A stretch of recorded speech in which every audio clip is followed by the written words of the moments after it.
मैं मक्खन और अंडे खरीदने के लिए किराने की दुकान पर गया। एक आदमी एक छोटे बच्चे के साथ दुकान पर आया। वह आदमी शायद मजदूर या रिक्शा चालक है। सूखा स्वर, रज्जू बाहर है। अकाल के अभाव ने उसे किस प्रकार जर्जर कर दिया है, उनके बच्चे का भी यही हाल है। वह आदमी 250 ग्राम तेल और नमक खरीदने आया था। बच्चा बड़ी बड़ी आंखों से लॉजेंज के जार को देख रहा है। बेचारे की हिम्मत नहीं होती पूछने की। ये बात उनके पिता को समझ आ गई, लेकिन गरीबी कभी कभी आंखों पर बेशर्म टिन का चश्मा चढ़ा देती है। तथाकथित चश्मे के पीछे बेटे का आकर्षक चेहरा देखकर पिता ने प्यार से भीगी आवाज में कहा, क्या तुम्हें कुछ चाहिए? लड़के ने बिना कुछ बोले शर्म से अपनी उंगलियां उठा दी। पिता ने मुस्कुराते हुए लॉजेंज जार का ढक्कन खोला और लॉजेंज निकाला और अपने बेटे से प्यार से कहा, तीनों घरों के नाम बताओ पापा।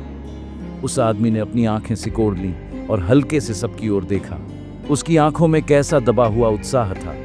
यदि नहीं कर सकते, हर कोई देख रहा है। मैं भी हाथ में अंडा लिए उस लड़के को देख रहा हूँ। दुकानदार भी मेरी तरफ झुकी नजरों से देख रहा है। ये छोटी लड़की नाक से सिकनी टपक रही है। 3 के घर का नाम बोलेगा। इस कंकाल वाले लड़के के हाथ में न जाने कितनी 3 लॉजेंस हैं। वह लॉक को इधर उधर घुमा रहा है। पिताजी ने उसे घूर कर देखा। वह अपने पिता की आंखों में देखते हुए स्पोर्ट्स कार की गति से कहने लगा, 3 इक्के 3, 3 दोहरे 6, 3 विकर्ण 9, 3 4 12। वह बता रहा है कि कैसे वह संगीत की लय में अपना सिर हिलाता है, मानो नमता का पन्ना पिता की आंखों में अटक गया हो और देखते ही देखते नमता 30-40 सेकंड में खत्म हो गई हो। आखिरकार उसने लॉजेंजेस को अपने मुंह में जला लिया।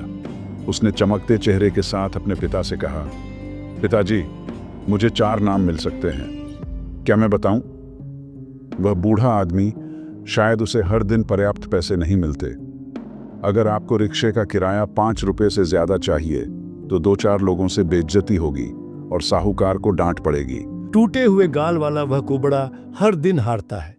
समाज से, परिवार से, पितृत्व से आज वह हारा नहीं। वह आज काफी खुश है। लड़के ने सबके सामने अपना चेहरा दिखाया। इस बार उसने अपनी आंखें सिकोड़ नहीं ली, बल्कि भरी निगाहों से हम सबको देखा। उसकी आंखों में गर्व के आंसू, खुशी के आंसू। जो आदमी हमारी नजर में सिर्फ हारा हुआ है, वह असल में हारा हुआ नहीं है। वह वास्तव में एक महान योद्धा है, हमसे कहीं ज्यादा बहादुर। युद्ध से पहले हम तरह तरह की योजनाएं बनाते हैं।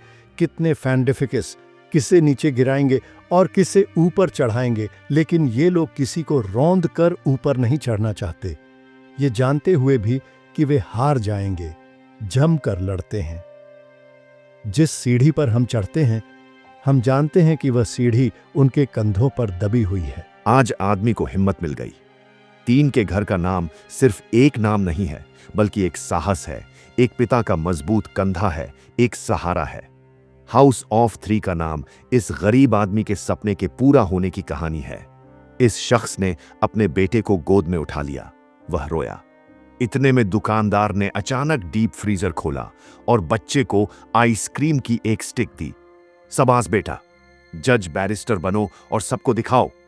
नहीं, ज्यादा आइसक्रीम मत खाओ, गला सूज गया तो बोल नहीं पाओगे। लड़के ने खुशी से आइसक्रीम ले ली। पिता और पुत्र चले गए। मैं उन्हें देख रहा हूं। दुकानदार ने मुझसे कहा, मैं कल्पना भी नहीं कर सका मूत ने यह कैसे कहा। उसने सौदा देखा। देखिए, दुकानदार की नजर। दरअसल जो लोग भूख के दर्द को समझते हैं, उनका मन और दूसरे का मन एक ही धागे से बंधे होते हैं। एक का दर्द दूसरे को समझ आता है और खुशियों का भी गहरा एहसास होता है। और हमें करोड़ों रुपयों के सपने में हम भूल जाते हैं कि हम असल में क्या हैं। मैं हाथ में मक्खन और अंडे लेकर अकेला चल रहा हूं और कह रहा हूं, 3S3, 366। मैं भी उनकी जीत की खुशी से संक्रमित हूं।